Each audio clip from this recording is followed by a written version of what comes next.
Welcome everyone to History Gone Wilder, part of Half History Will Travel. I'm your host, the Wilder historian, Dr. Lucas Wilder, and last time I wrapped up the Battle of Globe Tavern, and now I'm diving right into the second Battle of Reams Station. If you like what I do, please consider subscribing to the channel if you haven't done so already, join the Patreon page, and purchase something from one of my online stores. Every little bit helps. Thank you.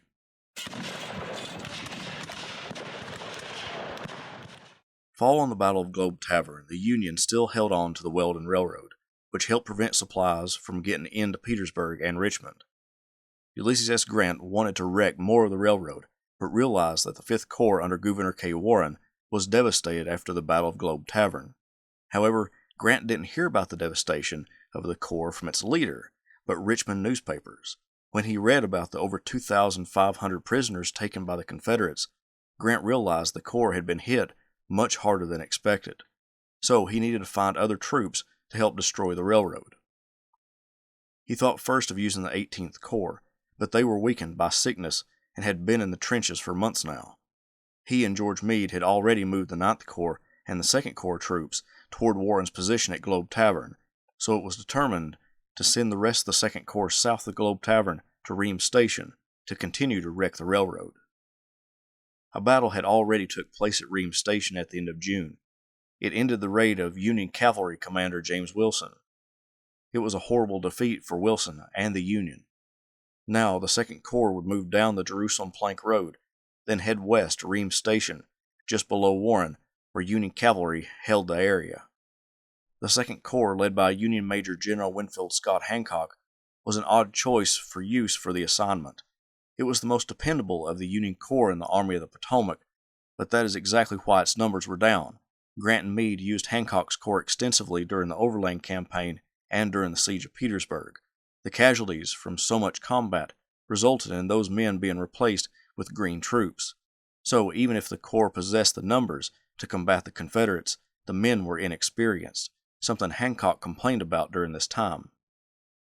His troops were happy to get out of the trenches.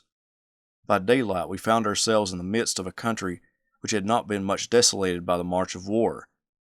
Through this we passed cheerily along amid apple trees laden with fruit and cornfields whose ears were just ready for roasting. Hancock made a fatal error when occupying Reams Station. Previous occupations resulted in small entrenchments being built, but nowhere near what was needed. Hancock chose not to improve the fortifications. Confederate cavalry under Wade Hampton watched the position carefully, and Hampton himself reported to Robert E. Lee that he feared the hold on the Weldon Railroad would eventually threaten the supplies coming in from the west. Instead of bolstering the protection of the wagon trains to the west, Lee decided to attack Hancock for political reasons. As the November election neared, any victory against Grant would work in favor of the Confederates upon the minds of the northern populace.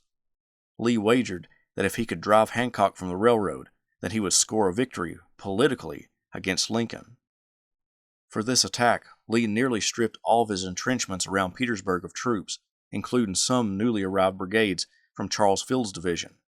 A.P. Hill, with division commanders Cadmus Wilcox and Henry Heath, would launch an attack against Hancock in conjunction with a feint on the Army's left.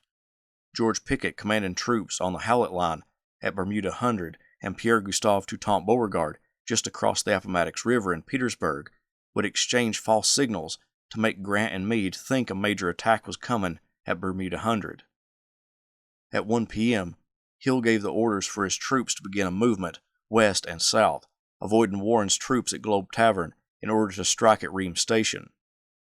By 3 or 4 p.m., Hill's men were on their way out of the Petersburg entrenchments, traveling by a multitude of roads. Hill's men proceeded south and camped not too far from Reams Station on the night of August 24th. On the morning of August 25th, Hancock nervously examined his surroundings. Reports came in that a large Confederate force marched his way, but after repeated reconnaissance, no evidence of the report could be found.